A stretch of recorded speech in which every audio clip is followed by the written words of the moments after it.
राधे राधे सभी दर्शकों का बहुत स्वागत है मेरे चैनल पर। आज का जो चर्चा का विषय है विपरीत राजयोग। जिस प्रकार राजयोग होते हैं जो कि हमारे केंद्र और त्रिकोण भाव से संबंध बनाने पर बनते हैं, जिस प्रकार मैंने पहले भी बताया था कि first house, fifth house, ninth house ये हमारे त्रिकोण भाव है और जो अंदर के होते हैं ये सामने वाले पहला, चौथा, सातवां और 10वां ये केंद्र के भाव होते हैं। जब भी इनके ग्रह आस साथ बैठते हैं तो वो राजयोग क्रिएट करते हैं। इन राजयोगों की दशा में बहुत अच्छे रिजल्ट मिलते हैं, लेकिन कभी कभी ऐसा होता है कि हमारी कुंडली में विपरीत राजयोग क्रिएट होते हैं। जैसे कि अभी तक आपने जितना भी जाना होगा कि 6, 8, 12 भाव की हमेशा ही कष्ट को दर्शाते हैं। जैसे छठा भाव हमारे नौकरी, रोग, शत्रु, ऋण ये चीज़ों को लेकर है।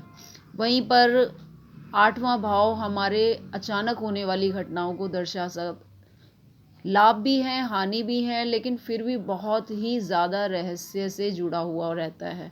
ठीक उसी प्रकार 12वां हमारा विदेश यात्रा को दर्शाता है, व्यय को दर्शाता है, दान को दर्शाता है, जेल, हॉस्पिटल इस तरह की चीज़ों को दर्शाता है। लेकिन कभी कभी हमारी कुंडलियों में जो हो विपरीत राजयोग बनते हैं, जो हमारे राजयोग जैसे ही बहुत ज़्यादा फलदायी होते हैं। और जो विपरीत राजयोग होते हैं इनकी दशाओं में आप कल्पना से भी अधिक एक्सपेक्ट नहीं कर सकते, इतने अच्छे रिजल्ट देने का सामर्थ्य रखते हैं। तो ये 3 प्रकार के होते हैं। जैसे कि जब छठे भाव का जो स्वामी होता है वो 8वें या 12वें भाव में आ जाता है तो वो हमारा कहलाता है विजय राजयोग। लेकिन उसमें भी कुछ कंडीशंस हैं कि ये जो नंबर्स होते हैं, जैसे कि यहाँ पर अभी हम देख रहे हैं वृश्चिक लगन है। वृश्चिक लगन में जो विपरीत राजयोग बनता है वो बनता है सरल वाला। सरल में क्या होता है, जैसे कि मैंने पहले बताया, विजय में जो होता है छठे भाव का मालिक 8वें और 12वें भाव में बैठता है। वहीं पर सरल विपरीत राजयोग में 8वें भाव का मालिक छठे या 12वें भाव में बैठता है। उसी प्रकार 12वें भाव का मालिक जब छठे और 8वें भाव में बैठता है तो विमल विपरीत राजयोग क्रिएट करता है। अब इसकी टर्म कंडीशन क्या है, जैसे कि वृश्चिक लगन में पहला मंगल है, छठे भाव में भी मंगल है, यानी छठे का कोई रोल नहीं है यहाँ पर, क्योंकि मंगल ही है तो वो मित्र ही आ गया। लेकिन जो बुध है वो इसमें नेगेटिव कहा जाता है, शत्रु ग्रह कहा जाता है, वो मंगल का शत्रु गिना जाता है बुध।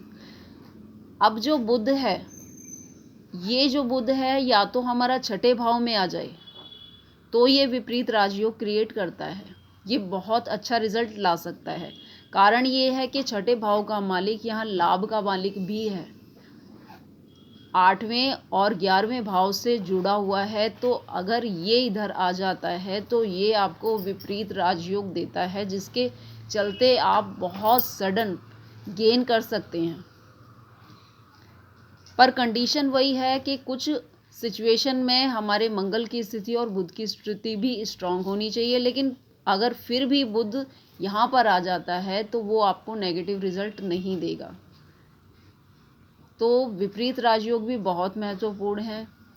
पर किसी भी चीज़ में मैं स्टार्टिंग से ये चीज़ समझाने की कोशिश करती हूँ कि ग्रह कोई भी उतने नेगेटिव नहीं होते, बस हमारे दृष्टिकोण में बदलाव लाने की ज़रूरत है। हर कुंडली में प्लस माइनस मौजूद होते हैं। बस कई बार होता ये है कि जब हम किसी को कंसल्ट करते हैं, सामने वाला जिस तरह से हमें इन्फ्लुएंस करता है तो हम उससे ज़्यादा प्रभावी हो जाते हैं। तो इस प्रभाव को थोड़ी समझदारी से यूज़ करें कि एनर्जीज़ वर्क करती हैं। जिस एनर्जी से आप इन्फ्लुएंस होंगे वो काम करेगी। अगर सामने वाले ने अगर नेगेटिव बातों को जिक्र किया तो आप नेगेटिव थॉट में जाएंगे। डर कर करे हुए काम कभी रिजल्ट नहीं देते। और कहीं पर अगर आप नॉलेज के साथ पॉजिटिव चीज़ों को जानेंगे तो वो आप में पॉजिटिविटी लाएगी। तो मंत्र कह लो या कोई उपाय कह लो, जब तक आप उसमें सकारात्मक रूप से नहीं जुड़ेंगे तब तक रिजल्ट नहीं पा सकते। ऊर्जा शास्त्र जो होता है हमारा ज्योतिष शास्त्र के साथ ही चलता है। जिस प्रकार कहते हैं ना ऑरा हमारे साथ जुड़ा हुआ है, वो एनर्जी पावर हमारे साथ जुड़ी हुई है। अगर हम बहुत पॉजिटिव हैं तो वो यकीनन शाइन करेंगे। सिचुएशन ख़राब भी आपको बहुत सारे तजुर्बों के साथ आती है। तो मैं ज़रूर कहूँगी, अगर किसी से आप कंसल्ट करते हैं तो डराने वाली नेगेटिव बातों को बचें। अगर वो नेगेटिव चीज़ें कह रहे हैं तो उसको रीज़निंग ज़रूर करें। धन्यवाद। अगर वीडियो अच्छी लगी है तो लाइक ज़रूर करें, शेयर ज़रूर करें, क्योंकि ज्योतिष में जो है डरने की विद्या को बना दिया गया है, जबकि ऐसा बिल्कुल भी नहीं है। जिसके लिए मैंने पहले भी आपको राम जी की कुंडली का थोड़ा सा डिस्क्रिप्शन दिया है कि कुंडली में सब कुछ का उच्च का मिलने के बाद भी अप एंड डाउन्स आते हैं, लेकिन हम क्या चीज़ देखते हैं, वो राजा हैं या भगवान हैं या एक नॉर्मल पर्सन की जर्नी है, एक राजा का भगवान बनने का सफ़र। तो बहुत बहुत शुक्रिया। वीडियो अच्छी लगी है तो लाइक और कमेंट ज़रूर करें, सब्सक्राइब करें तो बहुत अच्छा है। जानकारी से जुड़ें, नॉलेज से जुड़ें, अंधविश्वास से बचें।